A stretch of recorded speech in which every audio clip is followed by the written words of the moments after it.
Okay. So in the last class, we discussed about the types of cell, that what types of cells we find in our body commonly.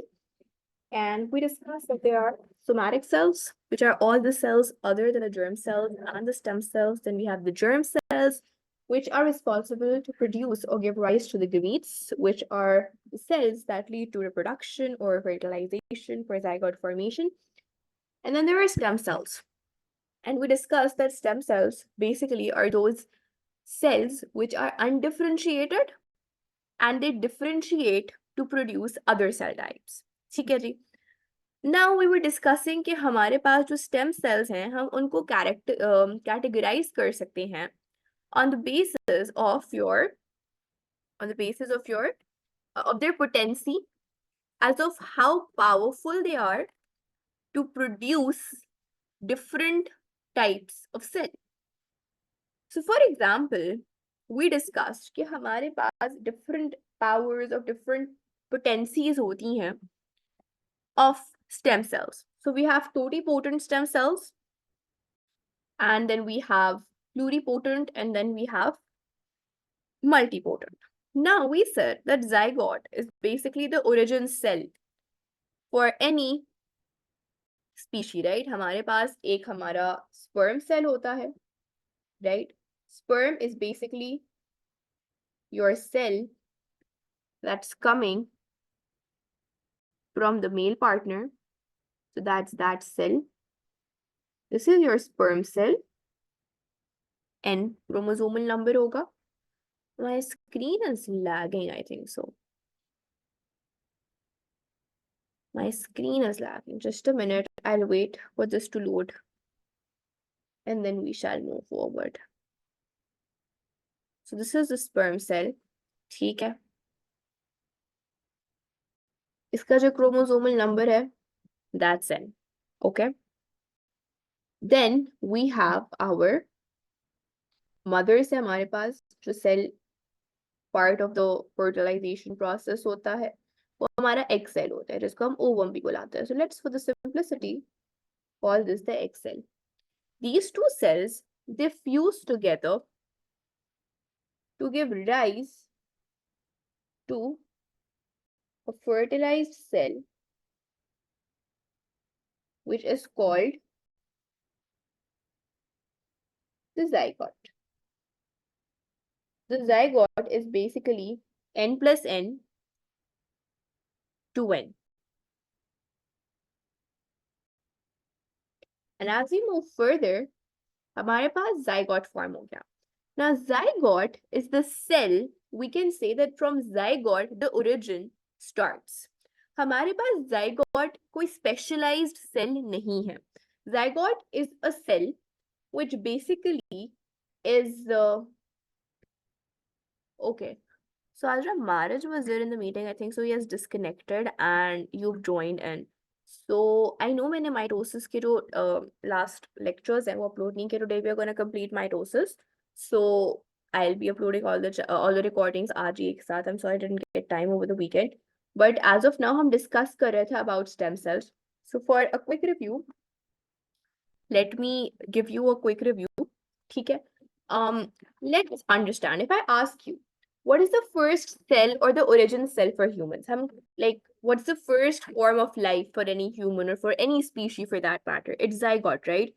Because the cell, the gamete from the male partner and the gamete from the female partner, they collaborate, they fertilize, that's the right terminology, they fertilize to form what? To form a zygote.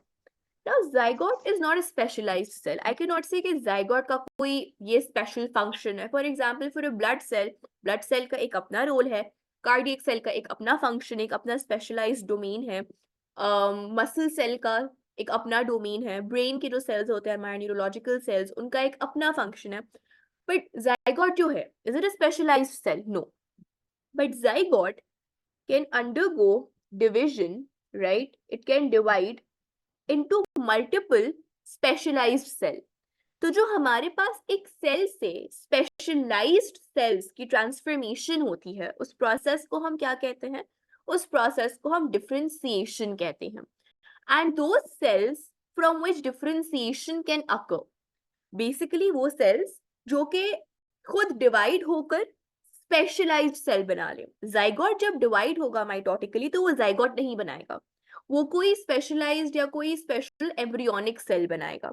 Similarly हम humans में, या हम क्या कहते हैं, once the baby is out into the world, हमारे पास जो हमारे बोन मैरो में स्टेम सेल्स होते हैं। आपने सुना होगा कि हमारे पास बोन मैरो थेरेपी होती है, या जो पेशेंट्स ऑफ थैलेसीमिया होते हैं या ल्यूकमिया होते हैं, जो ब्लड डिजीजेस के पेशेंट्स होते हैं, जिनके जो ब्लड सेल्स हैं वो या तो फंक्शन नहीं करते सही से, या ऑटो इम्यून डिस्ट्रक्शन हो रही होती है उनके ब्लड सेल्स की, तो उनमें बोन मैरो ट्रांसप्लांट किया जाता है। क्वेश्चन ये अराइज करता है कि हम ब्लड सेल्स इन्फ्यूज क्यों नहीं कर देते, हम बोन मैरो को क्यों रिप्लेस कर रहे होते हैं, या बोन मैरो को क्यों ट्रांसप्लांट कर रहे होते हैं। तो basically bone marrow has stem cells, और वो स्टेम सेल्स जो है ना वो डिफरेंशिएट होते हैं, डिवाइड और डिफरेंशिएट होते हैं to produce what, to produce the blood cells. So for example, for RBCs, we know RBCs का total lifespan is 120 days. 120 days is what? It's 4 months. 3 to 4 months का lifespan होता है RBCs का। हमें RBCs throughout our lives चाहिए होते हैं, so RBCs हो गए, WBCs हो गए, इन सबको रिप्लेस होना पड़ता है, उनके नए सेल्स आने चाहिए। वो नए सेल्स कहाँ से आते हैं? वो बोन मैरो के स्टेम सेल्स से आते हैं। ठीक है, so stem cell is any cell which can divide and differentiate to form a specialised cell. ठीक है, so we understood in our last class कि हमारे पास जो स्टेम सेल्स होते हैं वो डिफरेंट टाइप्स के होते हैं, और उनकी डिफरेंट पोटेंसीज होती हैं। पोटेंसी अगर मैं ले मैन टर्मिनोलॉजी में बात करूं, तो पोटेंसी क्या होती है? Potency is basically the power to do something, right?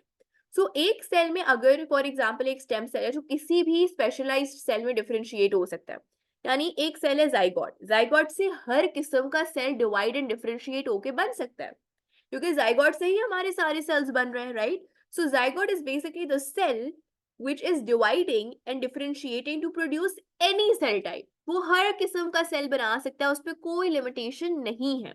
So can I say that it has the highest power of differentiation or highest potency to differentiate? Yes.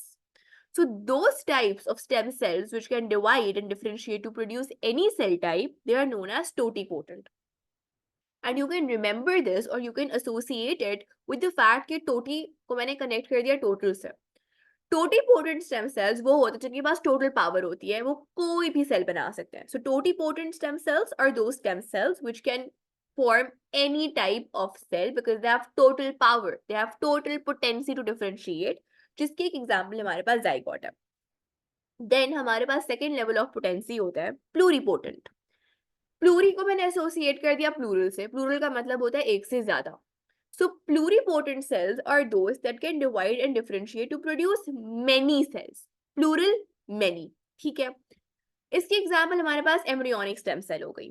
Okay, now tell me, हमारे पास how is an embryo different? हम embryo किस चीज को बुलाते हैं? Tell me that, what's an embryo in your perception?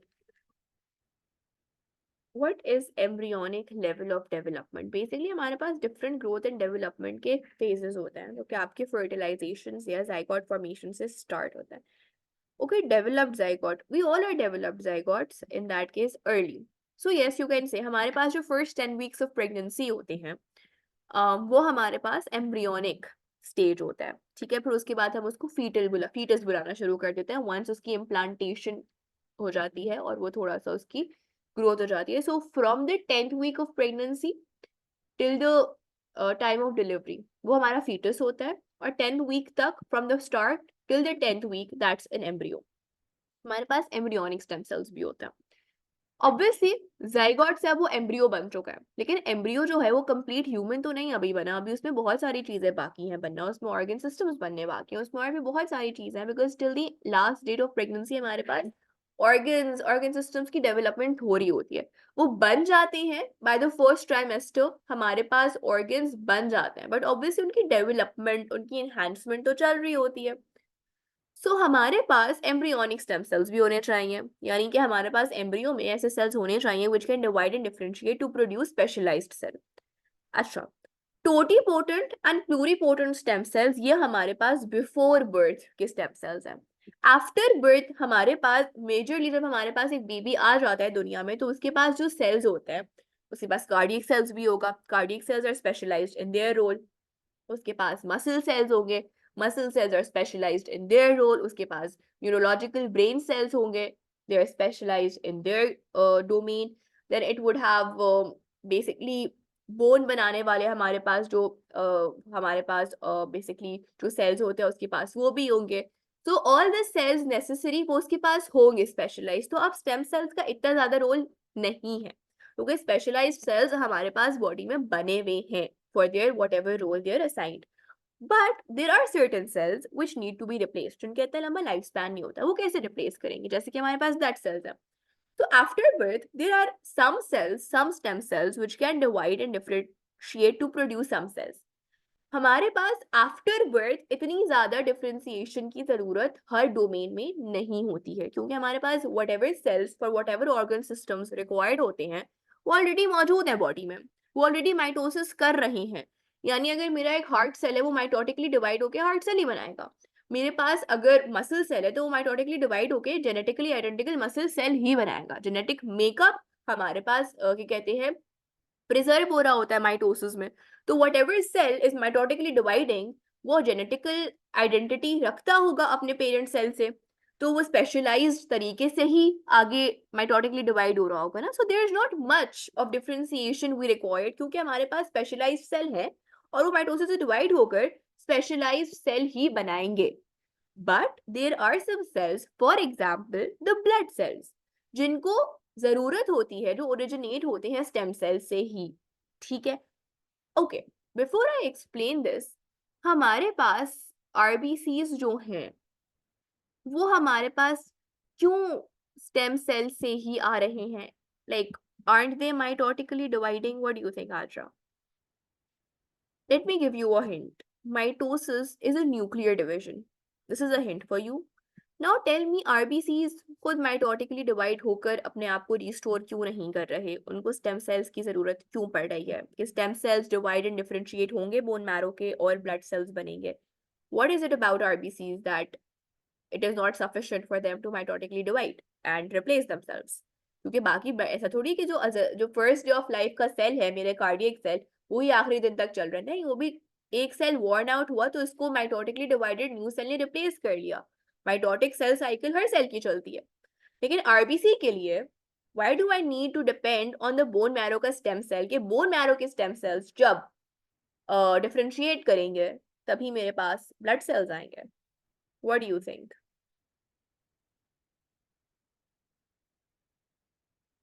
Very good. matured RBCs lack nucleus. Nucleus नहीं है तो न्यूक्लियर डिवीजन कैसे होगा? That is why there are some exceptions after birth which require the need that the cells come from a stem cell, because कोई ना कोई, जैसे RBC के हमने एग्जाम्पल अभी डिस्कस किया, and that is the most relevant example for your course material, कि ये न्यूक्लियर डिवीजन नहीं कर सकता। तो अगर ये न्यूक्लियर डिवीजन नहीं कर सकते तो ऑब्वियसली कहीं ना कहीं से तो इनकी रिप्लेसमेंट की सोर्स आनी चाहिए, कहीं ना कहीं से तो ये स्पेशलाइज्ड सेल बनने चाहिए, तो वो बोन मैरो की डिफरेंशिएशन से बन रहे होते हैं। Now what exactly happens in differentiation? तो for example this is a stem cell, ठीक है, और ये स्टेम सेल का हम न्यूक्लियस बना लेते हैं। तो this is your stem cell, ठीक है, this is a stem cell.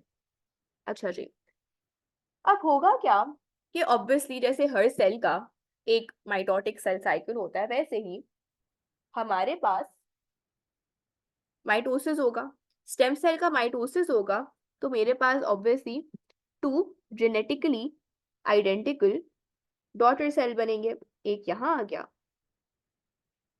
और एक यहाँ आ गया। So we have mitosis of our stem cell, ठीक है। माइटोसिस से पहले ऑब्वियसली इनका इसका इंटरफेस चल रहा होगा, ये हमारे पास यहाँ पर हुआ माइटोसिस और जेनेटिकली आइडेंटिकल सेल बन गया। अच्छा, अब हमने कहा कि हमारे पास स्टेम सेल डिवाइड करते हैं और डिफरेंशिएट करते हैं। डिफरेंशिएट क्या है? Differentiation in biology is basically the process of cell specialisation. For example cells तो सारे हैं, स्टेम सेल भी सेल है, जर्म सेल भी सेल है, सोमैटिक सेल भी सेल है, गमीट भी सेल है, ठीक है, सेल सारे होते हैं। डिफरेंशिएशन क्या प्रोसेस हुआ? Differentiation basically is a cell जो पहले specialised to do its job नहीं था, अब वो स्पेशलाइज हो गया है। For example let's take the example of doctors. MBBS करने के बाद सब हमारे पास ग्रेजुएटेड डॉक्टर्स होते हैं, right? But do they have a specialisation in some field? No. For specialization, they have to do a postgraduate in their specialized field. For example, if someone wants to be a kidney doctor, वो MBBS complete करेगा, उसके बाद वो specialisation करेगा nephrology में या urology में to become a kidney specialist. कोई कार्डियोलॉजिस्ट बनना चाहता है, वो कार्डियोलॉजी में स्पेशलाइजेशन करेगा। So differentiation is basically specialisation of unspecialised cell, कि उनके पास एक डेजिग्नेटेड स्पेशल रोल आ जाए, ठीक है? That is what differentiation is. So stem cells divide and differentiate. Division हमारे पास हो गई, ठीक है? मैंने दो डॉटर सेल्स मैंने बना लिए अपने स्टेम सेल से। अब डिफरेंशिएट होना है। क्या ये दोनों डिफरेंशिएट होंगे या कोई एक डिफरेंशिएट होगा? What do you think? Would both the genetically identical stem cells differentiate or only one of them will differentiate? Both would differentiate. अच्छा, अगर both differentiate हो जाएंगे, ये फॉर एग्जाम्पल ये डिफरेंशिएट होके इसने बना लिया मसल सेल बना लिया, और इसने बना लिया आपके पास ब्लड सेल बना लिया, ठीक है? एग्जाम्पल दे रही हूँ। ये तो मेरे पास डिफरेंशिएशन हो गई, as you said both underwent differentiation.